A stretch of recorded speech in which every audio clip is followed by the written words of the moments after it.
नमस्कार मित्रांनो, मी कृष्णा डेरले।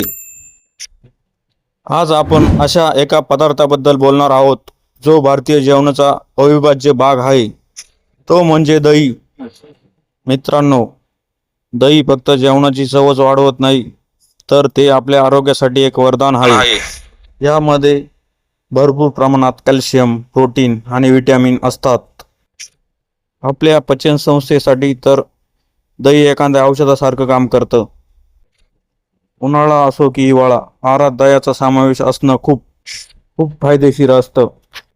पण प्रश्न तिथेच येतो की आम्ही घरी दही तर लावतो, पण ते मार्केट सारखं किंवा फॅक्टरी सारखं घट्ट का होत नाही? ते पाणी का सोडतं? तर मित्रांनो, आजच्या व्हिडिओमध्ये मी तुम्हाला अशा काही खास टिप्स सांगणार आहे, ज्या वापरून तुमचं घरचं दही अगदी वडीसारखं घट्ट होईल। मित्रांनो, व्हिडिओ शेवटपर्यंत पहा, कारण मी शेवटच्या भागात एक अशी ट्रिक सांगणार आहे ज्यामुळे तुमचं दही कधीच पातळ होणार नाही। मित्रांनो, चॅनलला नवीन असल्यास चॅनलला सबस्क्राईब करा।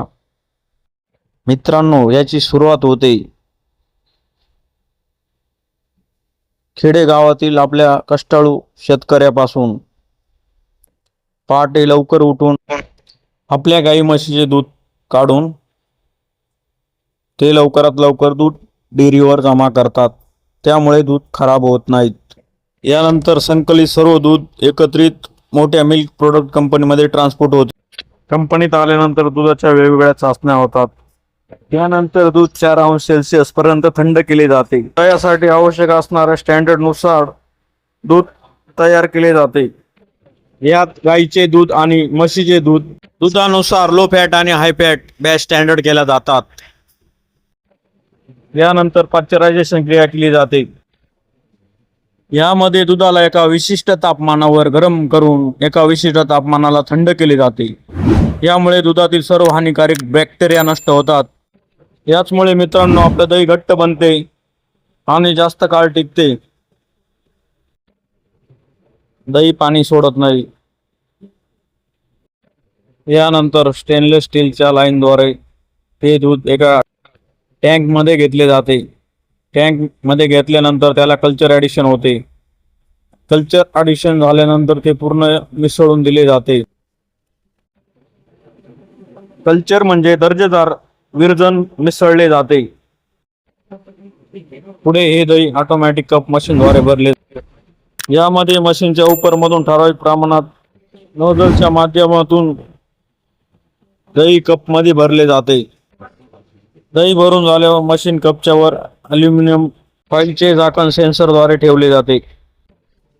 फॉइल ठेवल्यानंतर एक गरम हीटर फॉइलवर दाब देते। तयार कप बेल्टद्वारे पुढे पॅकिंगसाठी पाठवले जाते। तसेच दह्याची पाऊच पॅकिंग पण केली जाते। यात 200 ग्रॅम, 500 ग्रॅम ते 1 लिटरचे पाऊच काढले जातात। दही पॅकिंग झाल्यावर इन्क्युबेशन रूमला ठेवले जाते। रूम मध्ये विशिष्ट तापमान व स्थिर वातावरणाची निर्मिती केलेली असते। इन्क्युबेशन रूम मध्ये इन्सुलेटेड भिंती असतात, त्यामुळे बाहेरची हवा आतमध्ये येत नाही। गरम हवा पसरवण्यासाठी इलेक्ट्रिक हीटर्स असतात। 4 ते 5 तासात दही पूर्णपणे तयार होते। चेक केला जातो।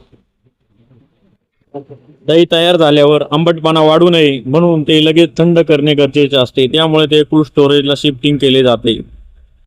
धन्यवाद मित्रांनो, लाईक करा, चॅनलला सबस्क्राईब करा।